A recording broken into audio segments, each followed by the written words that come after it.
नमस्कार। एक बार फिर से आप सभी विद्यार्थियों का स्वागत है दिस कल्चर एकेडमी कानपुर के यूट्यूब चैनल पर। डियर स्टूडेंट, जैसा कि आप सभी लोग जानते हैं, ब्लॉक एग्रीकल्चर ऑफिसर जो बिहार में वैकेंसी उसके लिए अपने चैनल पर बहुत सारी इंपॉर्टेंट क्लासेस आपको दी जाती हैं। यकीन मानिए क्लास में जो क्वेश्चंस लेके आते हैं एग्जाम के पॉइंट ऑफ व्यू से बहुत ज़्यादा इंपॉर्टेंट हैं। इसलिए आपको वीडियो को स्किप कतई नहीं करना यार, वीडियो को एंड तक वॉच करना है। क्लास अच्छी लगे तो चैनल को सब्सक्राइब करेंगे, वीडियो को लाइक करेंगे और बता दीजिएगा कमेंट में कि इसी प्रकार की अगर आपको डेली क्लासेस चाहिए तो कमेंट बता देना सर डेली क्लासेस चाहिए। नाउ कंटिन्यू करते हैं क्लास को, पढ़ते हैं क्वेश्चन नंबर फर्स्ट। पहला प्रश्न हमारा क्या है? उच्च रक्तचाप। एक बात आपको फिर बता दें, हम जो क्वेश्चंस हम आज की वीडियो में 50 डिस्कस करेंगे जो कि मेडिसिनल और एरोमेटिक प्लांट के हैं, प्रीवियस ईयर में आए हुए सारे क्वेश्चंस हैं, इसलिए वीडियो बिल्कुल उपयोगी है आप सभी के लिए। पहला प्रश्न है, उच्च रक्तचाप हेतु प्रमुख औषधीय पौधा है। डियर स्टूडेंट, अगर बात करी जाए कि उच्च रक्तचाप क्या होता है, ऐसे व्यक्ति जिनका बीपी हाई हो जाता है, ब्लड प्रेशर हाई हो जाता है, उन पेशेंट के लिए जो सर्पगंधा का प्लांट होता है इसमें बहुत सारे औषधीय गुण विद्यमान होते हैं जो बीपी को कंट्रोल करने में मदद करते हैं। तो उच्च रक्तचाप हेतु जो सबसे प्रभावशाली पौधा औषधि वो कौन सा है? सर्पगंधा, यानी ऑप्शन नंबर ए करेक्ट है। जानेंगे सर्पगंधा के बारे में कुछ और भी क्वेश्चंस, उससे पहले क्वेश्चन नंबर 47 को करना बहुत ज़रूरी है। बात करेंगे जो सर्पगंधा है यानी जो रोबल्फिया है, इसमें प्रोपागेशन यानी प्रसारण किस विधि से करते हैं? हमारे सामने जो ऑप्शंस हैं वो क्या हैं? बीज से यानी सीड के द्वारा, तना कलम यानी स्टेम कटिंग से, और तीसरा है जड़ कलम यानी रूट कटिंग से, या फिर चौथा तीनों से। सो गाइस करेक्ट आंसर क्या हो जाएगा? ऑप्शन नंबर डी, यानी तीनों ही से ही क्या करते हैं? प्रोपागेशन करते हैं सर्पगंधा में। सर्पगंधा के बारे में कुछ बहुत इंपॉर्टेंट जानकारी है, अपन लोग देख लेते हैं। बात करी जाए रोबल्फिया के वैज्ञानिक नाम की तो प्यारे बच्चों क्या होता है?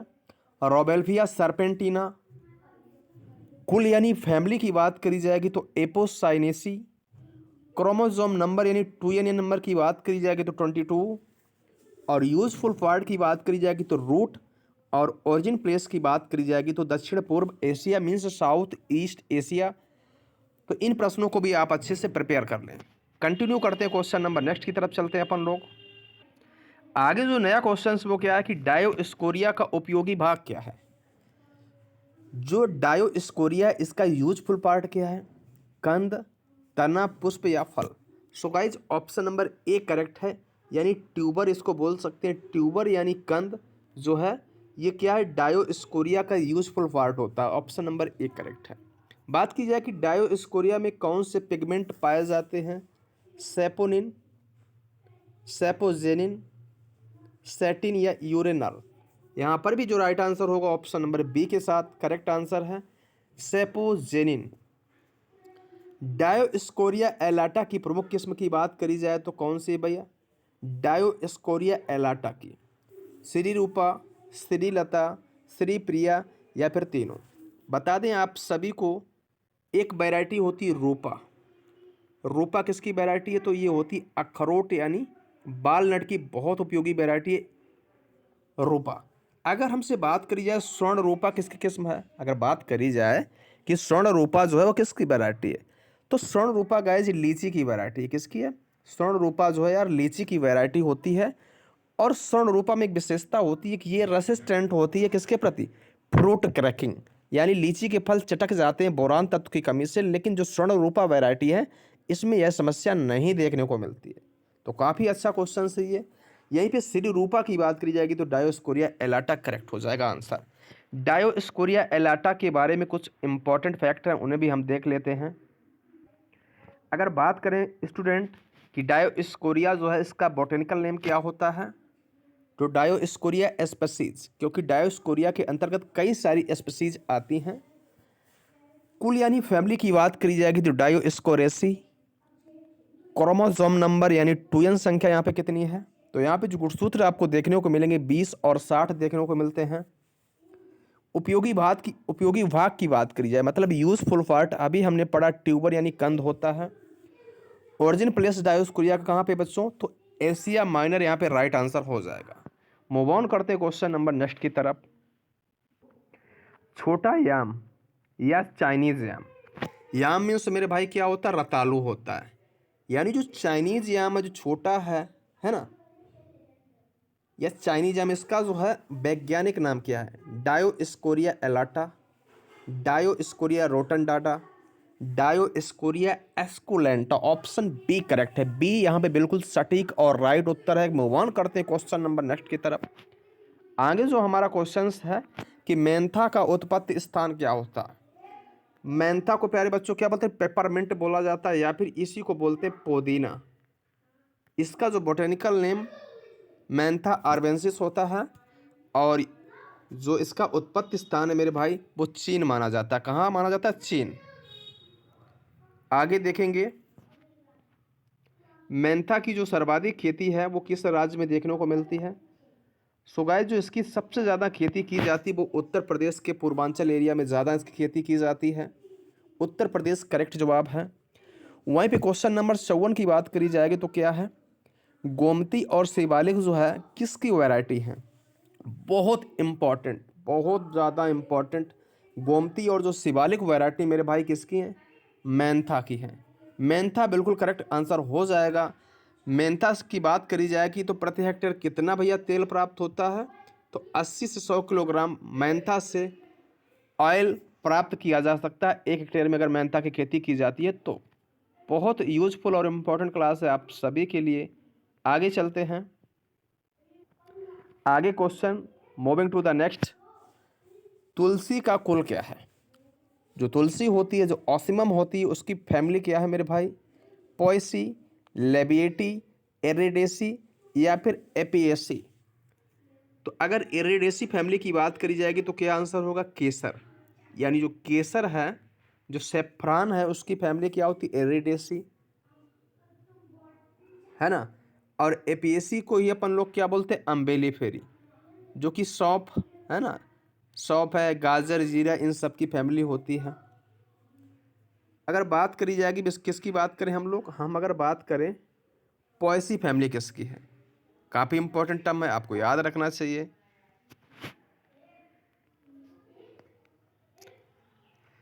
तो पॉयसी जो बात की जाएगी ये फैमिली होती है नींबू घास, लेमन ग्रास जो होता है। जो लेमन ग्रास है इसकी फैमिली क्या होती है? इसकी फैमिली होती है पॉयसी यानी ग्रामनी। तो यहाँ पे जो सही आंसर हो जाएगा, तुलसी की फैमिली होती है लेबिएटी। जो तुलसी है इसकी फैमिली क्या होती है? लेबिएटी, यानी ऑप्शन बी करेक्ट है। आगे, भारत में सर्वाधिक उगाई जाने वाली तुलसी की कौन सी प्रजाति है? ऑसिमम मिनिकम, सैंक्टम और बेलिसिकम। सी ऑप्शन राइट है, ऑसिमम बेसिलिकम। यानी भारत में जो सबसे ज़्यादा तुलसी की वैरायटी की खेती ग्रो की जाती है यानी उगाई जाती है वो कौन सी? ऑसिमम बेसिलिकम, यानी ऑप्शन नंबर सी करेक्ट है। आगे, तुलसी की नर्सरी विधि से प्रसारण में 1 हेक्टेयर रोज बीज दर कितनी लगती है? अगर आप तुलसी की क्रॉप की खेती कर रहे हैं या करना चाह रहे हैं तो नर्सरी मेथड से कितना बीज 1 हेक्टेयर के लिए पर्याप्त रहेगा? तो 1 किलोग्राम बीज पर्याप्त रहेगा। तुलसी के बारे में कुछ इंपॉर्टेंट फैक्ट है, उन्हें हम जान लेते हैं। अगर तुलसी यानी ऑसिमम की बात करी जाए तो वैज्ञानिक नाम क्या होता है? Ocimum species, family Labiatae, chromosome number 48/72। Useful part की बात करी जाएगी तो leaves and seed, origin place Africa. Now moving to the next question. अगला क्वेश्चन क्या है? जावा सिट्रोनेला, यानी जो जावा सिट्रोनेला है इसका उत्पत्ति स्थान किस कंट्री को माना जाता है? Africa, Ceylon, Australia, America. So guys, correct answer मेरा क्या हो जाएगा भाई? सिलोन को ही क्या बोलते हैं? श्रीलंका। सिलोन पुराना नाम किसका था भैया? श्रीलंका का पुराना नाम था सिलोन। ऑप्शन यहाँ पे राइट हो जाएगा बी।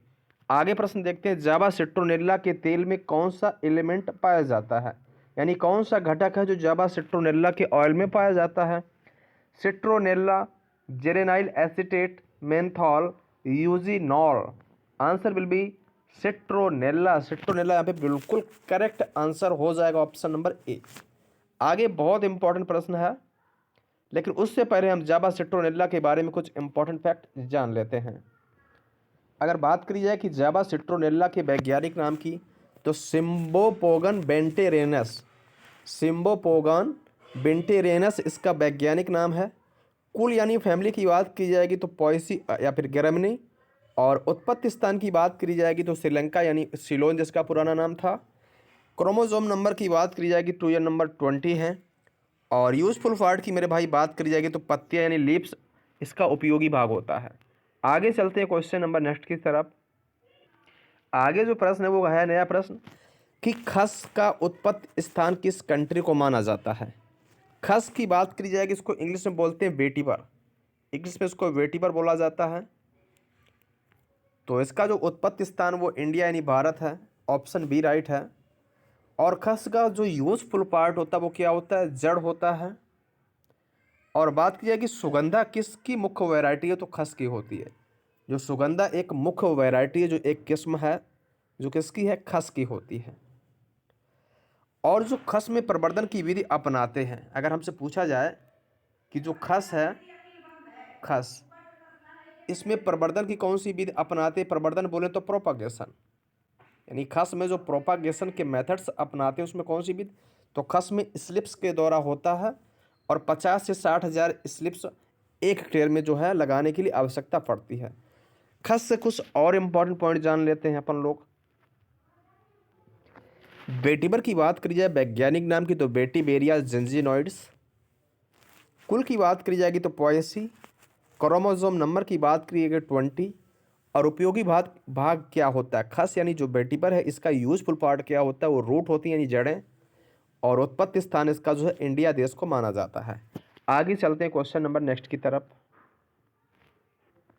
जर्मन चमेली का जो है कौन सा कुल है, यानी किस कुल को बिलोंग करती है जर्मन चमेली, इपोसाइनेसी, एस्टेरेसी, पॉयसी या रोटेसी। तो पॉयसी यहाँ पे राइट उत्तर है। जो आंसर हमारा करेक्ट होगा वो क्या होगा, एस्टेरेसी यहाँ पे राइट उत्तर होगा, ऑप्शन नंबर बी राइट हो जाएगा।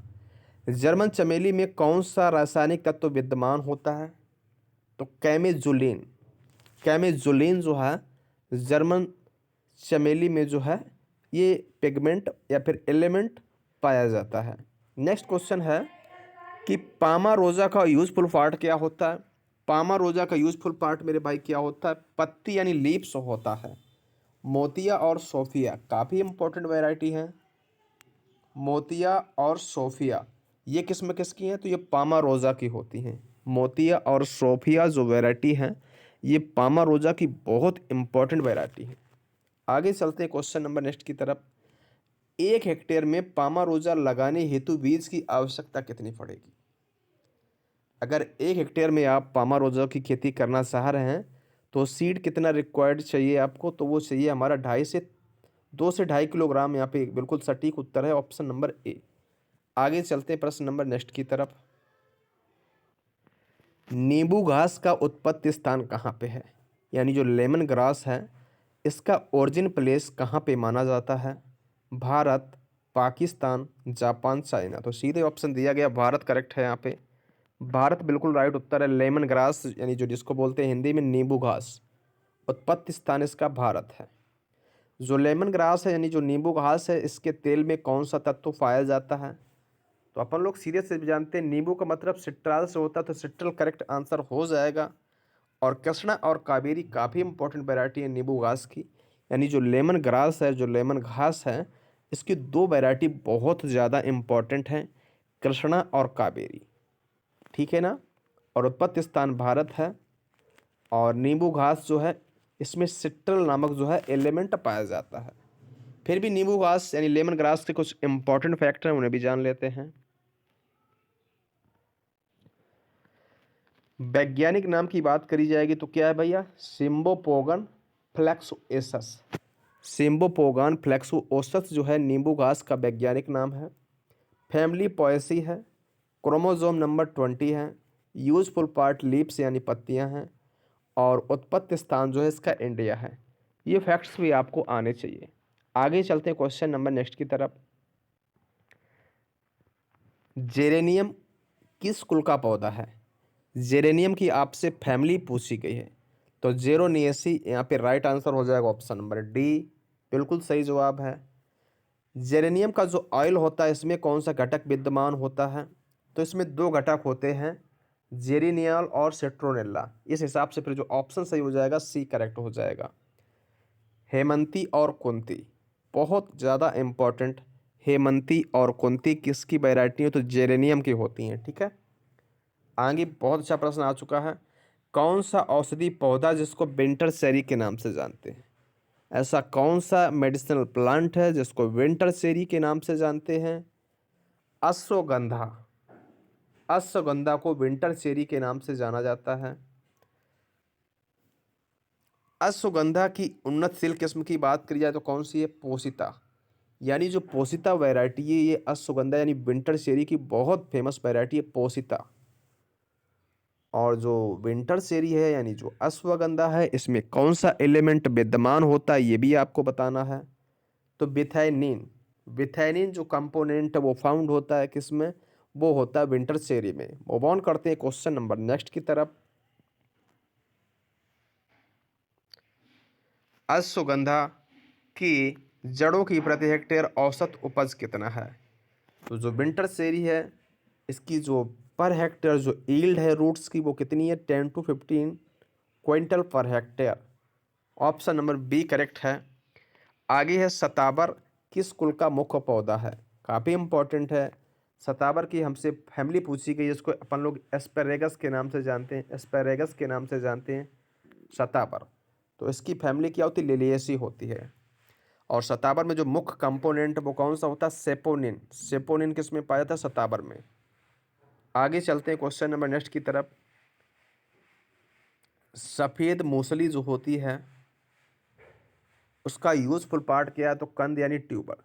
जो सफ़ेद मूसली है इसका उपयोगी भाग होता है ट्यूबर यानी कंद। आगे है ग्वारपाठा किस कुल का पौधा है? यानी ग्वारपाठा की फैमिली क्या है? तो ग्वारपाठा बेलिलियेसी में आता है। और अकंचा जो वैरायटी है ये काफ़ी यूजफुल और इम्पॉर्टेंट वैरायटी है, ग्वारपाठा की है। एलोइन काफ़ी इम्पॉर्टेंट है। एलोइन जो पिगमेंट है वो किस में देखने को मिलता है? ग्वारपाठा में। Option number B. स्टीबिया की फैमिली क्या है? स्टीबिया किस कुल का पौधा है? ये भी काफ़ी इम्पोर्टेंट है। तो कंपोजिटी यानी जो स्टीबिया है ये कंपोजिटी कुल को बिलोंग करता है। आगे चलते हैं नेक्स्ट क्वेश्चन की तरफ। किस फसल में रेबाइदिस नामक रसायन पाया जाता है? स्टीबिया में। स्टीबिया की फैमिली कंपोजिटी है। और जो रेबाइदिस रेबाइदिस नाम का जो वर्णक का जो पिगमेंट है वो जो है स्टीबिया में पाया जाता है। आगे चलेंगे क्वेश्चन नंबर नेक्स्ट की तरफ। आयुर्वेदिक स्वीटनर्स के नाम से किसको जानते हैं? आयुर्वेदिक स्वीटनर्स के नाम से किसको जानते हैं? ये जानते हैं स्टीबिया को। इस सब गोल किस कुल का है? तो प्लांटोजेनेसी। प्लांटेजेनेसी यहाँ पे ऑप्शन बी करेक्ट है। अगर हमसे पूछा जाए जो इसबगोल है वो किस भाषा का वर्ड है? किस भाषा का वर्ड है? तो वो फारसी लैंग्वेज होता है, फारसी भाषा का शब्द होता है, ठीक है ना। इसबगोल का कौन सा उपयोगी भाग है? तो इसका उपयोगी भाग है भूसी जिसको बोलते हैं हस्क। हस्क राइट आंसर हो जाएगा, ऑप्शन नंबर करेक्ट हो जाएगा मेरे भाई सी। और इसबगोल की पर हेक्टेयर कितनी जो बीज लगता है? इसबगोल की बुआई करने के लिए पर हेक्टेयर सीड रेट कितना लगता है? तो 10 से 12 किलोग्राम। फिर भी हम इसबगोल के बारे में कुछ इंपॉर्टेंट फैक्ट डिस्कस कर लेते हैं। इसबगोल की बात करी जाए जो वैज्ञानिक नाम है क्या भैया? प्लांटेगो ओबेटा। प्लांटेगो ओबेटा बॉटेनिकल नेम है। फैमिली प्लांटोजेनेसी। टू ईयर नंबर बहुत कम है यहाँ पे 8। टू ईयर नंबर कितने? 8। आपको ध्यान रखना इंपॉर्टेंट है। यूजफुल पार्ट इसका क्या है? सीड यानी बीज या फिर हस्क। सीड या हस्क इसका जो है उपयोगी भाग है। और उत्पत्ति स्थान भारत यानी इंडिया माना जाता है। आगे चलते हैं क्वेश्चन नंबर नेक्स्ट की तरफ। जर्मन चमेली का उत्पत्ति स्थान? यूरोप। यूरोप जो है जर्मन चमेली का उत्पत्ति स्थान है। उपयोगी भाग इसका क्या है भैया? फूल है। और जर्मन चमेली के फूलों में तेल का प्रतिशत कितना है? 0.5 से 8, 0.8%। और श्याम और श्वेता जो वैरायटी है काफ़ी इंपॉर्टेंट है, ये इसबगोल की है। बहुत ज़्यादा पॉपुलर वैरायटी है श्याम और श्वेता। सिम्बोपोगन मार्टनी जो है किसका वैज्ञानिक नाम है, तो पामारोजा का होता है। उत्पत्ति स्थान की बात करी जाए पामारोजा के तो भारत। और पामारोजा की एक बहुत इंपॉर्टेंट किस्म है जिसका नाम है तृष्णा, जो पामारोजा की वैरायटी है। नींबू घास जो लेमन ग्रास है फैमिली क्या है भैया, पोएसी है इसकी। और नींबू घास में पाया जाने वाला मुख्य रासायनिक तत्व कौन सा है, तो फर्नीसॉल होता है, ठीक है ना। और नींबू घास यानी जो लेमन ग्रास है इसकी सीड रेट कितनी है, तो 4 से 5 किलोग्राम प्रति हेक्टेयर। वहीं पे पूछा गया जीरेनियम का उत्पत्ति स्थान कहाँ पे, दक्षिण अफ्रीका है। जीरेनियम के तेल में कौन सा एक औषधि गुण पाया जाता है, उसको अपन लोग बोलते हैं एंटी फंगल। 1 हेक्टेयर जीरेनियम की फसल से लगभग कितना तेल प्राप्त होगा, 30 से 35 लीटर। तो ये थी एक छोटी सी और प्यारी सी इम्पोर्टेंट क्लास आप सभी स्टूडेंट के लिए। उम्मीद है वीडियो ज़रूर आपको पसंद आएगी। सारे क्वेश्चंस को बढ़िया से रीड कर लेना और चैनल पर नए चैनल को सब्सक्राइब करेंगे, वीडियो को लाइक करेंगे और हाँ, कमेंट सेक्शन में अपनी राय ज़रूर देना कि आगे भी और आपको इसी तरह क्लासेस चाहिए, एक बार कमेंट में ज़रूर बताना। Thank you.